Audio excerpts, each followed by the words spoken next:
Okay, I'm Sarah Bishop. I'm co-director of the Institute for Digital Research in the Humanities. I'm also the associate director at the Hall Center for the Humanities, and I'm thrilled to be leading this lightning round because I love lightning rounds. Woohoo! I think they're so fun because you have to deliver information really fast and in a peppy way. And you've got a great lineup of people who are going to be full of pep, which I love. They're also going to be participating in an exciting theatrical and humorous little rotation for you so that as they each get up to give their 5-minute talk, and yes, it can only be 5 minutes, they will then move to the back of the chair list and they'll all scoot down a chair. So this is just a fun, extra little thing for you to watch as you take in excellent and exciting information. With that, we will begin. We have Lorena Gautherau, who is the DH Program Manager at the University of Houston. She will be talking on U.S. Latinx digital humanities for 5 minutes. Here we go. Hi, I'm at UH's Recovering the U.S. Hispanic Literary Heritage Program, and we just got a Mellon grant to start the first U.S. Latino digital humanities program in the United States. So I'm here with examples of projects back there. Come talk to me. We're going to be doing a lot of focus on training and creating visual material that uses the archive that recovers the lost Latino legacy of the United States. Follow us at #USLDH. You can find our website at artepublicopress.com, and we just announced our grants and aid program. So if you're interested or know someone who's interested in doing research and creating digital scholarship on recovered Latino archival material, please talk to me. We have 7 grants that are up to $7,500 each. You don't have to do the research in Houston. There is a 2-day program, or like a training program in Houston, but the rest of the research can be done at any institution that you'd like. Thank you.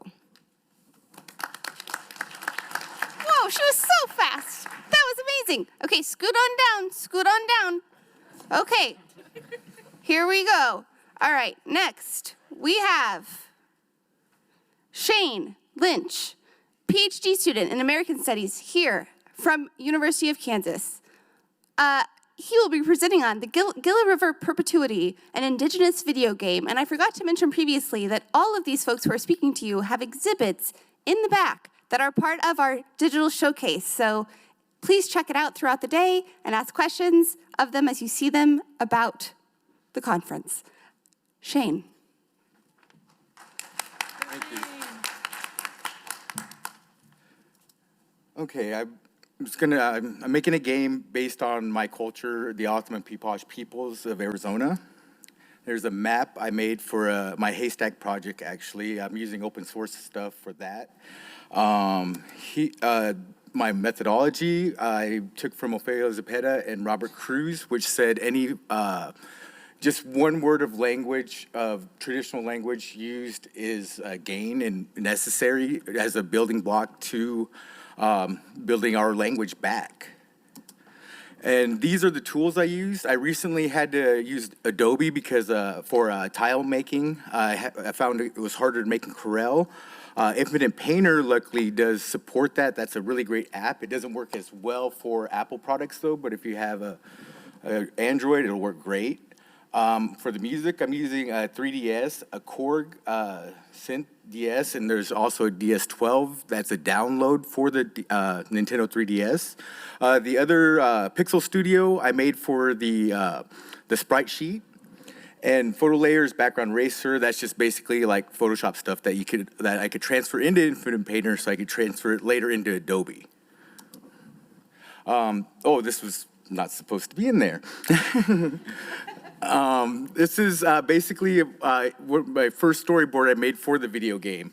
The bottom is the man in the maze, and it kind of just shows, there's a story about that where CHA was being hunted basically, and they came in and he created a maze so he could kill them.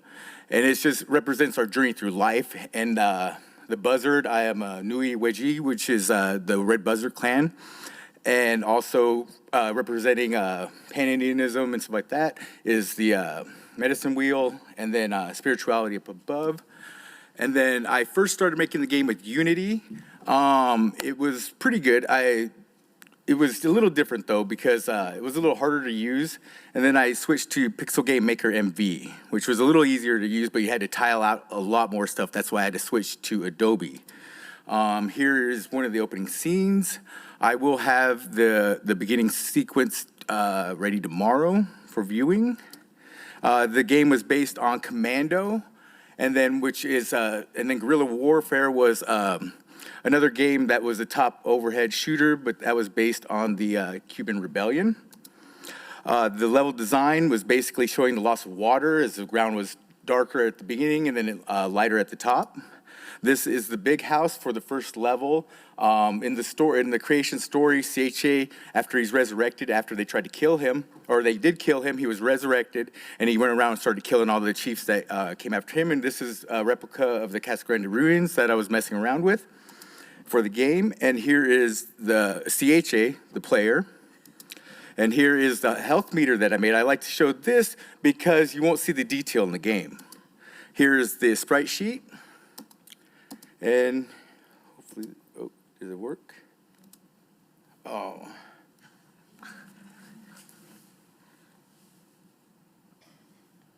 Oh, it won't work.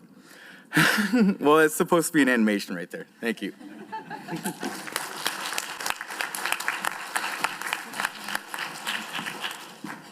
That was fabulous. And this game can be played in the back, right, Shane? I will have soon. Video tomorrow. Oh, okay, good. Okay, so you can hear more about this soon. Next, we have Lindsay Ogles, Collections Curator from Sarasota County Government. Her presentation is called Finding Overtown, Recovering a Historic Community Through Digital Methods. Come on up.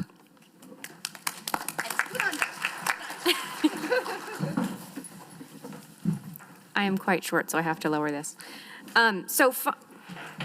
I just love that he's still up there. Finding Overtown is a project dedicated to studying the lost community of Overtown, which was Sarasota's first Black community.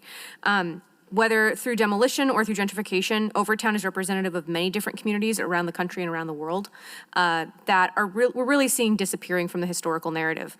So for the purposes of this, I started to think of Finding Overtown not only as studying this community, but also as an example of ways that other communities can use traditional source materials to provide new insights. So the main thrust of the project, and you're welcome to come back, I'll show it to you. I get really excited. It just is what it is.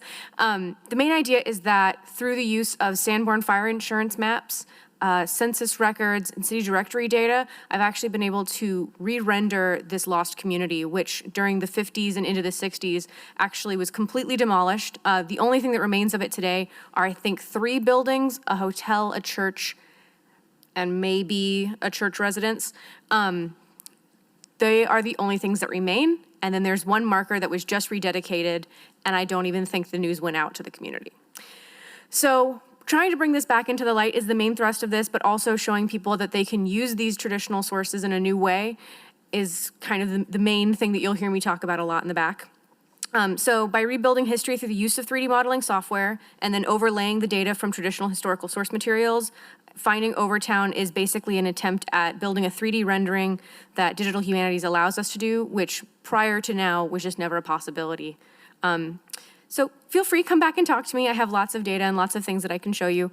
It's nuts and fun, and we like to celebrate Overtown instead of mourn it. So it's all positive.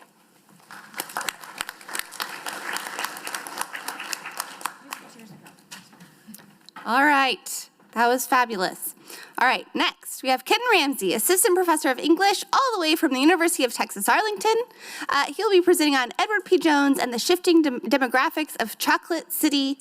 Kenton, come on up. Panelists, scoot on down. Good morning. Washington, D.C. is no longer Chocolate City. And because of this, I want to make the case that Pulitzer Prize winner Edward P. Jones's short fiction matters so much. Chocolate City is a slang term for the nation's capital because of its once sizable African-American population. In his 2 collections of short fiction, Lost in the City and All Unhaggard's Children, Edward P. Jones consistently focuses on Black neighborhoods in Washington, D.C. as a central setting. My project plots more than 400 locations in Jones' references across his 2 collections of short stories. The ArcGIS map that I created is overlaid with public census data, which maps DC's population based on race. Toggling back and forth between different stories and different decades offers insight into how the communities that Jones writes about in references in his stories have shifted, especially in the past 5 to 10 years. Even though the locations in Jones's stories can still be pinpointed on a map, people and places have changed. In 1970, DC had a majority Black population of 71.1%, with white people making up 27.7% and Hispanic people making up 2.1%. By 2015, the population of DC was 48% Black, 35.6% white, and 10.2% Hispanic. Over the last decades, DC has witnessed a significant decrease in African-American residents due to high rising costs and gentrification. Reading Jones's short stories alongside graphs and this map that I've created will provide deeper insight into the extent which social and residential spaces for Black DC residents have changed. On Twitter, my name is KRAMBSY, K Ramsay. I've tweeted out a link to the map, and you feel free to either talk to me at the back of the table, or you can actually view it from your phones and toggle back to see the changes in population demographics. Thank you. Fabulous. I'm going to take a minute to just give a shout out to the wonderful films and exhibitions with audio in our 2 little, well, it's one little conference room with 2 doors right there on the side. Please make sure you go and check it out. It's a little hard to see from in here, but it's very easy to see from the hallway, and it looks really, really awesome. I haven't gotten to see it yet, but it seems fabulous, so please make time to go in there and see those exhibits. Next, we have Ann Saslat and Gwen Asbury, graduate students in film and media studies from right here, the University of Kansas. They will be presenting on Babushka. Am I supposed to say it like that? Okay, because the typing of it, as you can see, is very innovative, and I can't wait to hear about why. A text-based video game. And can they play the video game today? Yes. Okay, let's hear all about it. 5 minutes.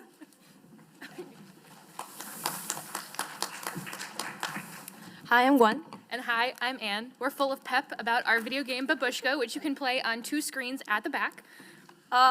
The game, narratively, the player is beta testing a new AI that's going to be used in ideally service roles like library checkout,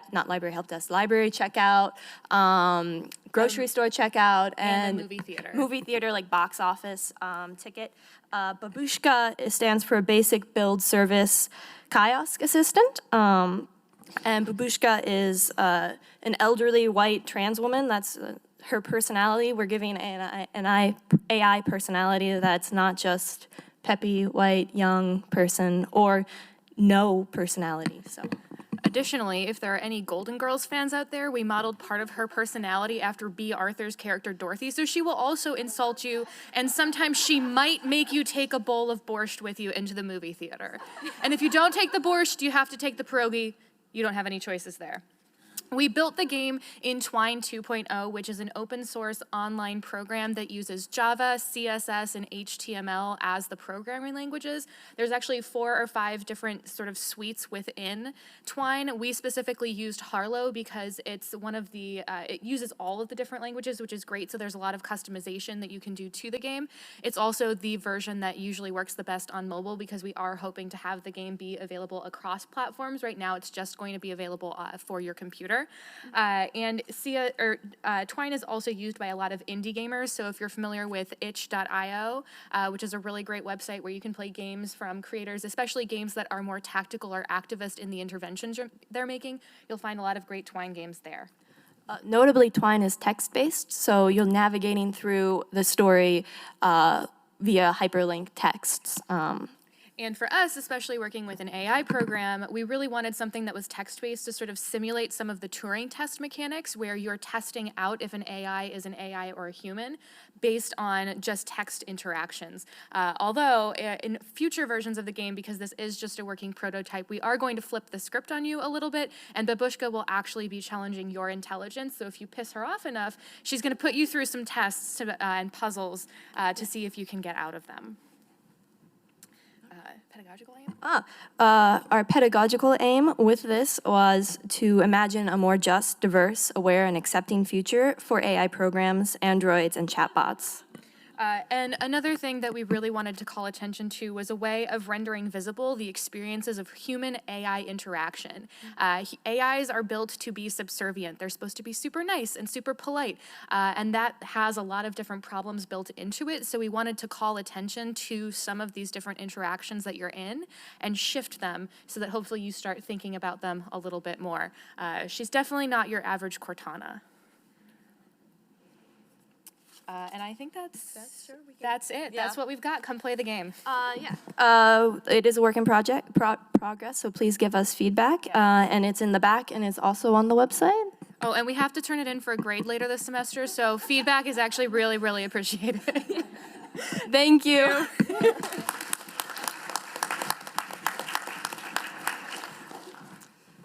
All right. All right. Next, we have Dave Tell, a professor of communication studies here at the University of Kansas and a good friend of mine. He is going to be presenting on the Emmett Till Memory Project. Here you go.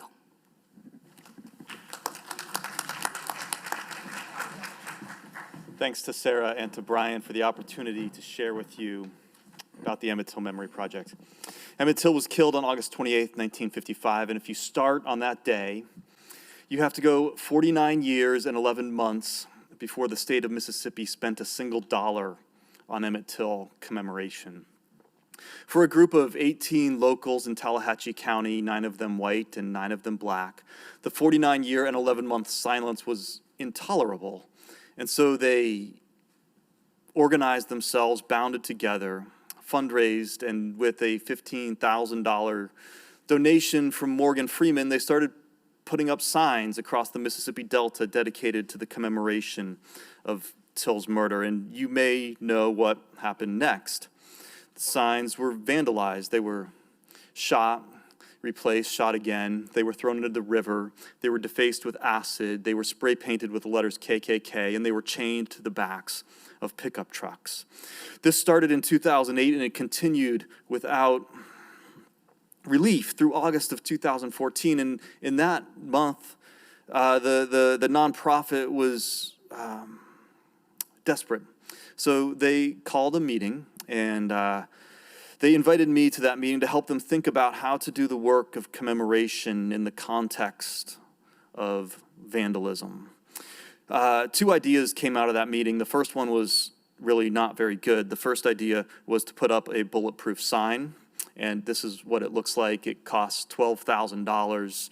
It's composed of 1/2 inch AR-500 steel. It has a 3/4 inch polycarbonate replaceable plate designed to keep bullets from ricocheting back at the shooter. I implored the commission that this was simply a bigger target and would not solve the problem of vandalism, which I still think is true, but they're going to put it up anyways. This will be dedicated by the Emmett Till family in 3 weeks down in the Mississippi Delta. The much better idea, I think, was the Emmett Till Memory Project, because if people can shoot and vandalize a sign, it's at least more difficult to vandalize a smartphone app. So in collaboration with a number of scholars from across the country, in collaboration with the Till family, and in collaboration with the Emmett Till Memorial Commission, that's the nonprofit, I've been working on this project for the last 5 years. Our desire is not simply to put the Till story online. In one sense, if all we were doing was putting it online, we might be hurting the memory of Emmett Till, because if it's online, maybe you don't need to worry about it. Maybe it's safe there. Our desire is to provoke a living memory, and so what we do is we calibrate the story of Till's murder to a user's place in the Mississippi Delta. If you're using our app standing at the courthouse where Till was tried, you'll get the jury's version of the story. But if you move and you use our app where the black press was lodging, you'll get their version of the story. And that's 2 very different versions. Our hope is that as the user moves, the story will shift. And as the story shifts, the conceit and the hope is that users will be forced to think a little bit more critically about the story of Emmett Till, and it may just become a living memory. The app went live on August 12, 2019. It commemorates 18 sites in the Mississippi Delta, including every one of the sites that has been vandalized heretofore. It's free on both Google Play and the App Store, and I hope you will download it. It was funded by a GRF grant from the University of Kansas, and we have a 3-year IMLS grant to keep developing the app over the next 3 years.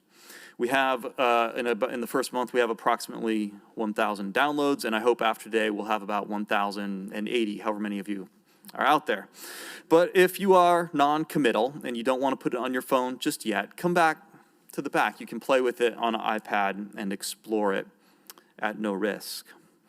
1 week ago today, in fact, 1 week ago right now, I was in a 15-passenger van driving around the south side of Chicago with Till's cousin, a man named Wheeler Parker, the last living eyewitness to the abduction. I had a few of my Emmett Till Memory Project colleagues with me, and I had some locals from Chicago, and I had 5 members of the Emmett Till family. We were driving around looking at all the memory sites in Chicago because the Till family has been a supporter of the Memory Project from day one.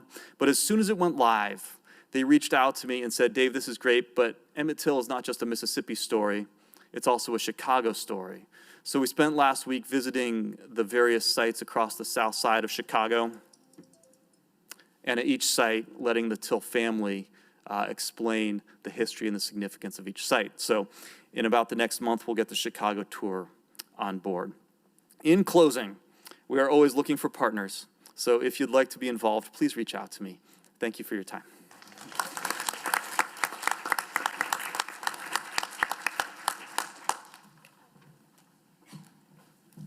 All right, thank you, Dave. Next, Taylor Vinson, graduate student in Communication, Culture, and Technology from Georgetown University, presenting on Closer. I've been emailing with Taylor about her project, which I think has had a few problems, so I'm so glad she's here, and I hope she'll explain what's going on, and I can't wait to hear about it.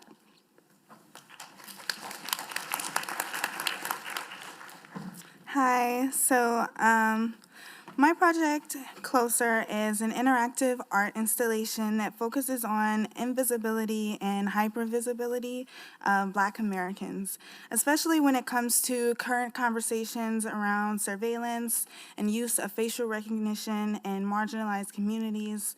I really wanted to create something that could embody these different thoughts that I had, and also my love for poetry.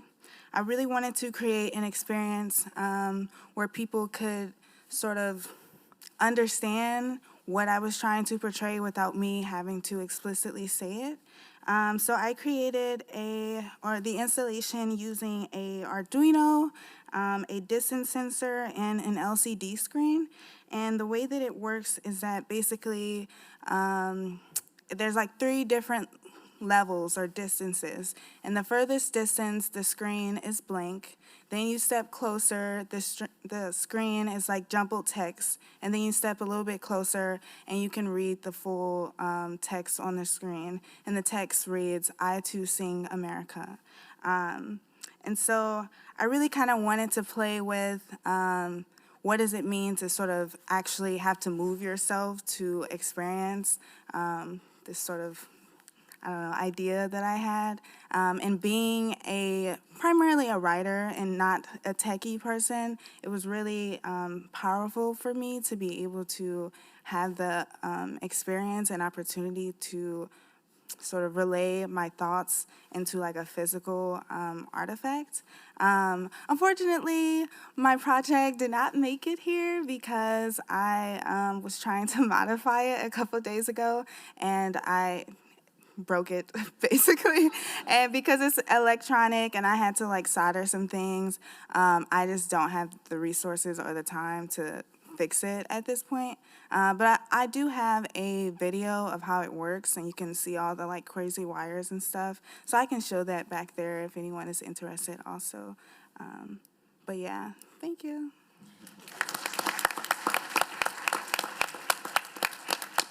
Thanks, Taylor. Yeah, it seems like such an amazing project. I'm so sad it couldn't arrive, but hopefully we'll see it on exhibit somewhere fabulous soon. I think we will. All right, our final presentation is by F.C. Zook, artist and graduate student in visual arts here at KU.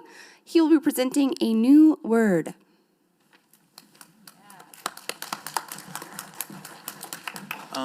So I'm in my third year in the MFA program in expanded media here at KU. And what is at the central of my focus is creating experiences for an audience where they can interact with art and the art reacts to their actions.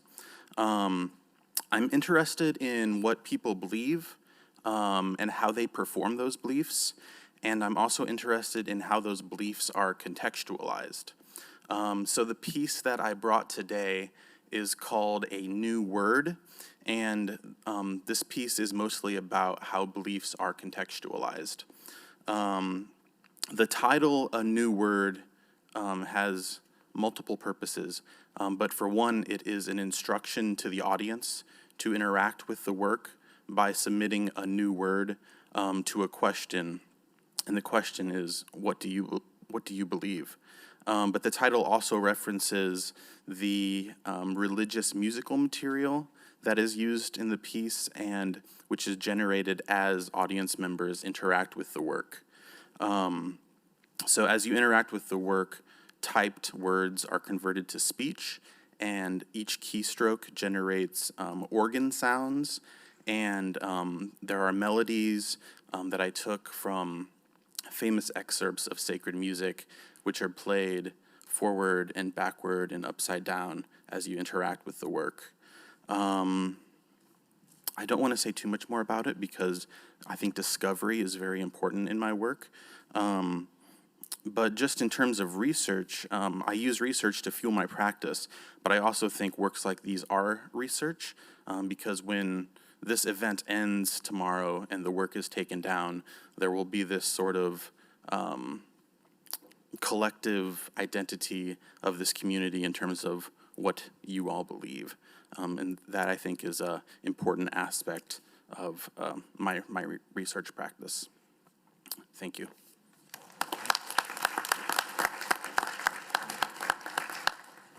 All right. Well, that was incredible. That was the fastest lightning round ever. That was truly lightning speed. Let's give another round of applause to all of our speakers.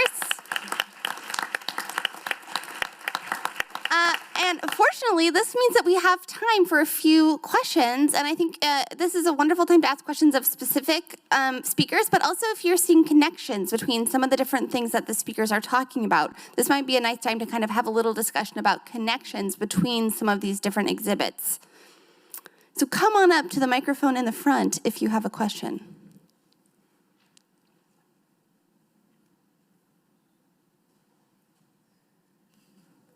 Okay, I'll ask a question. Oh, there's somebody. Come up.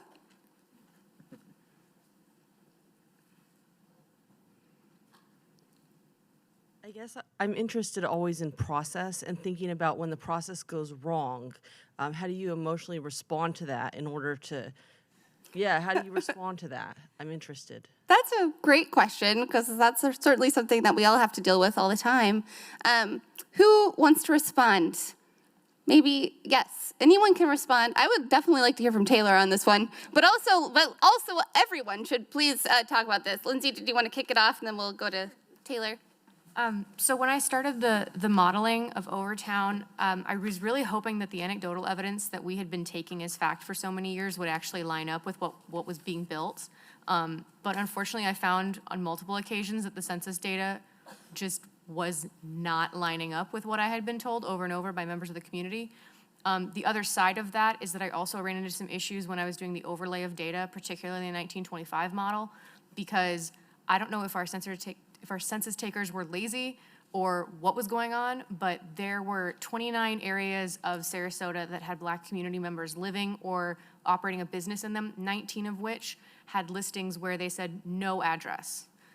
So I can't map no address. So the 1925 map, it kind of became just sort of the thing that we built off of, but I was shocked over and over again by how little data I could actually find about Overtown, and even in the most traditionally used sources.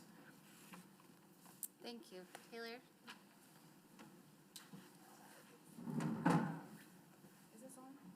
you want this one? There you go.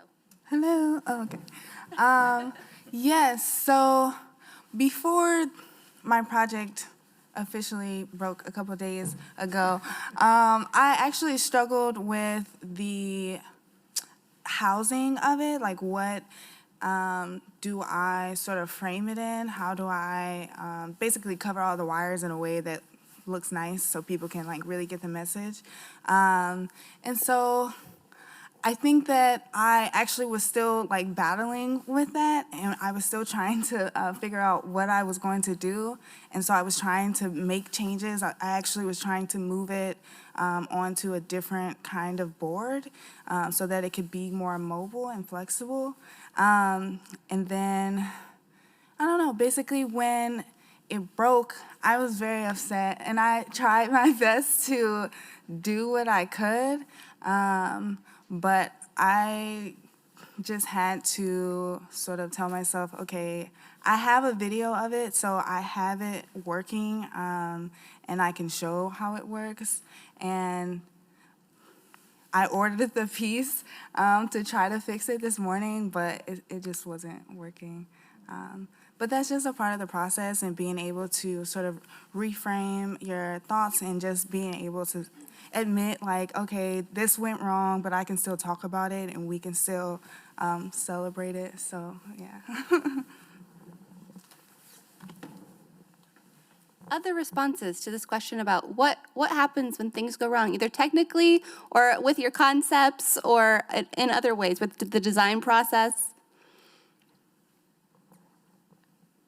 Conceptually, I don't think Gwen and I had any issues, but let me tell you, writing code can be very, very difficult. Sometimes it's very fun and it flows and you get in the zone and you're like, yes, and then all of a sudden this big long thing that you've put in that's supposed to change your hyperlinks into hyperlinks doesn't change them into hyperlinks, so you swear a little bit and want to throw your computer, but then you're like, no, I can't throw the computer, so you like close it. Well, if you're me, you close it and you go like take a short walk, and then you come back to it, and then you try to figure out, oh, I just misspelled this word, or I put this symbol in the wrong place. Sometimes it's a nice reminder that like you've been coding for 6 hours straight and should maybe like take a break, kind of thing. But I don't know if you have any. No, it would be the same thing. Clearly I missed that punctuation mark It's always that a I punctuation needed. mark. Yeah. It's always like, oh, that exclamation point or that hashtag wasn't where it was supposed to be, and your code didn't work. Yeah. Thank you, panelists. Other questions? I'll ask a question about some connecting trends. So we have some video games up here. We have some digital exhibits up here.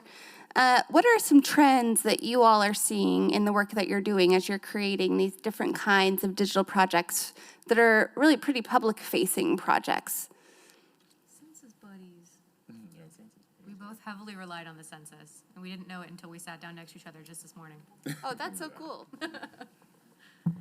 I feel like a lot of what I'm seeing are projects that are making very specific tactical or activist interventions into a larger conversation or into larger design practices and design processes. For us, it was looking and seeing, oh, wow, all AIs, for the most part, with very rare exception, are designed in a very specific way to reproduce specific cultural values and specific cultural systems centered in a white U.S. Western colonialist context. So we wanted to start pushing back against that.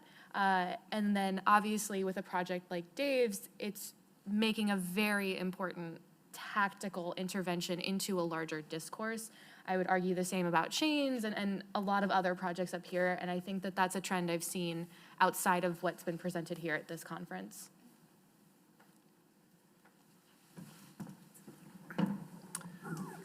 For a long time, I thought that the digital humanities were about highly specialized, cutting-edge digital technologies, and one of the things I've learned over the last 5 years is the power of very mundane, not cutting-edge technologies like apps or games to do very important political work. I was just going to add on the importance of making the invisible visible. I think that's something that we're all trying to do. Like you mentioned, the social justice aspect is really, really important. And just revealing these histories that have always been a part of U.S. history, but have been written out, have been pushed to the margins. And so taking advantage of this digital space as a place that we can make our own, a place where we can tell these untold stories. But most importantly, we need to think about like who's telling the stories and which way. And so I think it's really important that we're making the space to tell stories from the perspective of underrepresented communities in the U.S. That's really interesting, Lorena, because we have also so many people focusing on mapping, and of course, this idea of the digital space is something that can maybe help us reclaim or reshape or reimagine the physical space.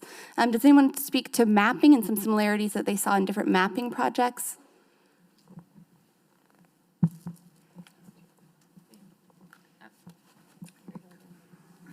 I'm the loudmouth. So a lot of us were looking at the physical space and how that has sort of affected the way that history is told. I mean, literally the physical space. You have to move your body to get to something. You know, the physical space of any sort of commemoration of a loss, any sort of commemoration of history in general in the South is ridiculously polarizing.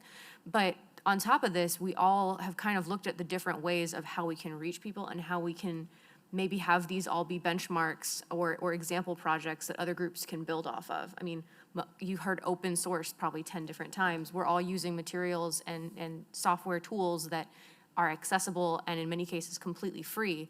So these are things that could be redone, that could be transferred to other communities and could really help make the invisible visible all over the country and world.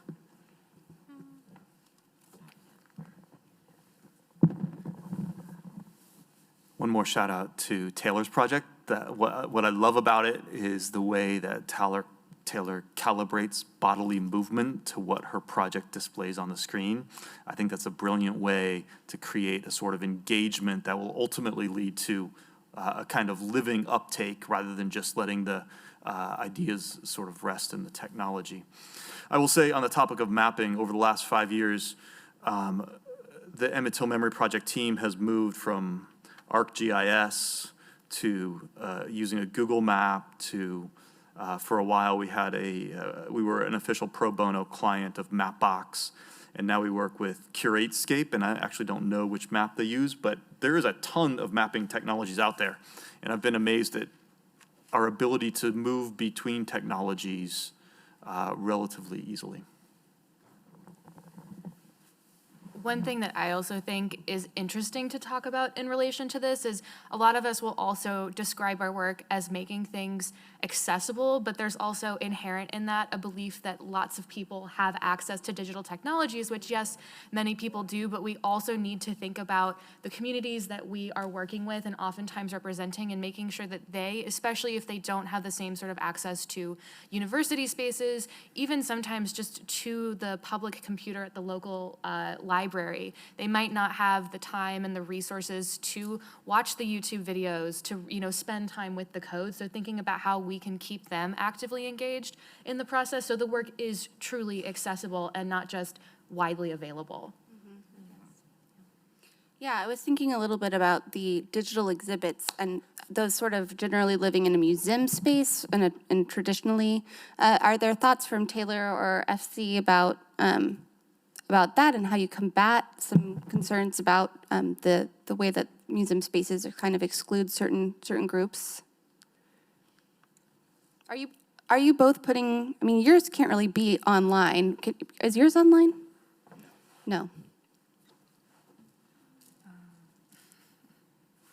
So I don't really have any sort of answer to that. However, like I do recognize that that is an issue.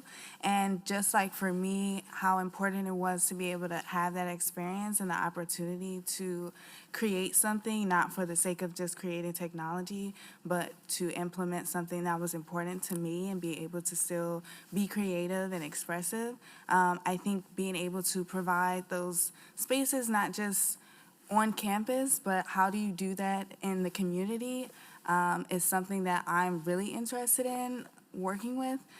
So that's to come, I guess. On that note, I feel like I should just give a shout out, because I know we have a lot of Spencer Art Museum people who are partner on the Rocket Grants with Charlotte Street Foundation, which are really focused on giving grants to artists to put things that might usually be in museums in very unique and innovative spaces. When are those due? Spencer Art Museum? Do you know?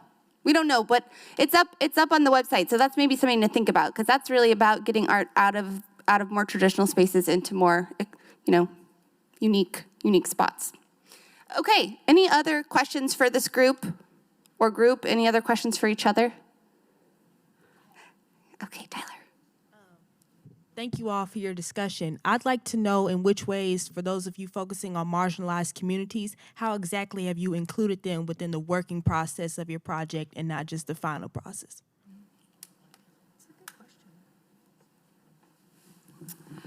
So I'll start. I work at a HSI, so Hispanic Serving Institution. And so one of the things we've noticed is that Latino students tend to be one of the last people, that are exposed to digital humanities. So we're really trying to reach out, starting with our own students and then offering volunteer opportunities. So if you visit me back there, I'll even show you a 3D map that we had a high school student work on. We've partnered with community organizations to make training accessible, as well as talks, and then also to get the information out to the community. We had a community event partnered with the local LULAC Council, which is the first and longest lasting Latino civil rights organization in the United States. We have a collection by one of the co-founders, and so we didn't want to just have it in the university, that was part of their history. And so we worked with them and had an event where they got to see how to use it, but then also got to see the archival documents. And we're also working with them to create opportunities for high school students and community members to create their own archives, to learn what's in it, to get any training, and then to offer resources, like monetary resources to students as well. So we think that that's really, really important.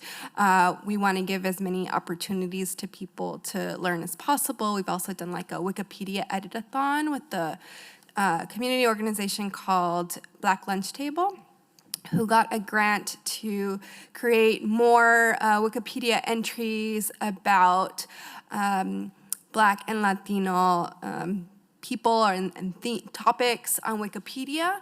And so we didn't just teach people how to use Wikipedia, but we also talked to them about why it's important that this history isn't out there. Like, how do we make it accessible? How do you create knowledge? And so the whole point is, how do you empower your own communities to create knowledge? And to share that knowledge, because there's so much of that knowledge isn't part of the institution and isn't considered part of the curriculum. And so we want to empower them to know that their history counts too, and their languages count too, and it doesn't all have to be in English, and it doesn't all have to be in that academic language either. So for us, a lot of it is that hands-on training. Other responses up here? Community response to I'm a naturally loud person. The community response to the rededication of the only marker commemorating Overtown was actually what led to the beginning of my project. We did have someone come into the archive, and they were looking into some things, and they brought up a rather, let's say, discouraging comment, which was, hey, wasn't that marker rededicated? Why, yes, it was. We're very happy to have it up. We're very happy for the rededication. Don't you think it was weird that it was attended by 7 old white guys? And I said, yes, as a matter of fact, I do. I find that very strange. And then that really got me to thinking, and got my coworkers and I really wondering, why didn't that reach more people? Why wasn't that more celebrated within the community? And I started to look at how Overtown really had been systematically just demolished, gentrified, and even renamed. So the marker commemorates Overtown. half the people that live in that area do not know what Overtown means. They call it the Rosemary District.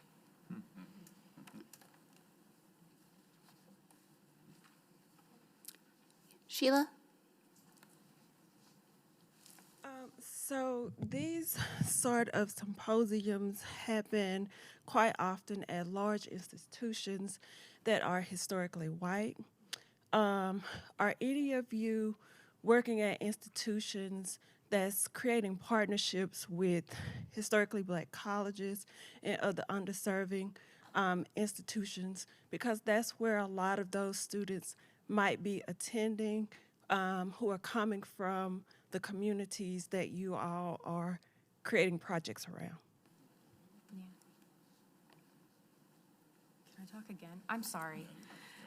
So I do technically work for Sarasota County Government. Our group, Historical Resources, is really fortunate to be kind of within the umbrella of libraries, and the public library system in Sarasota County is one of the most influential places where people come to congregate. So you have community groups that hold meetings there. You have after-school programs for kids coming out of school. You have, we have these great programs throughout the entirety of the county. So that reaches not only what kind of became the second home of Overtown, which is Newtown, but it also reaches the Black community in the south portions of the county. It reaches our Hispanic communities out in the east portions of the county. It reaches, we also have a very large Eastern European population in South County, and the libraries we have found are really the greatest partners that we can reach out to get to every single group that we want to know about us, and to help them to realize that we really want their input, we really want them involved, and we really want to be able to tell their story. So yay, public libraries. Shane, have you done any work on your project with Haskell Indian Nations University? Have you tested it out there or anything? No, actually I haven't. There is some partnerships a little bit, with Haskell and KU. We can take classes and things like that at each other's universities. But as far as, I work with Haskell and other things. But not on this project. Yeah. So since we're our program is new, we're starting to try to develop collaborations, and our hope is to develop collaborations with other universities and colleges in Houston and then also elsewhere. Right now we're starting one. We'll see where it goes. We have been connected and collaborated with Texas A&M Prairie View, which is a historically Black college. And so we found a contact there, and he was able to bring his class, and we did we'll do free talks and training to students all the time, because that's what we're there for. We're there to train students. So we let them work with the archive, look at hard copies of stuff, and then also talked about different digital projects, and we're in contact to see if we can either create something together or give them training, and then work with different professors so that people can create their own projects as well. So our hope is that we will continue to develop collaborations across the board, and then also that we really want to also expand the Afro-Latino presence in the archive. I think something that really gets left out of the conversation in Latinx studies is Afro-Latinos. And so we really also want to create projects surrounding that history as well, because it's also very important. All right. I think we should break so that people can start heading over for lunch. But I want to thank this panel one more time. You guys did such a wonderful job. Thank you. It was fabulous.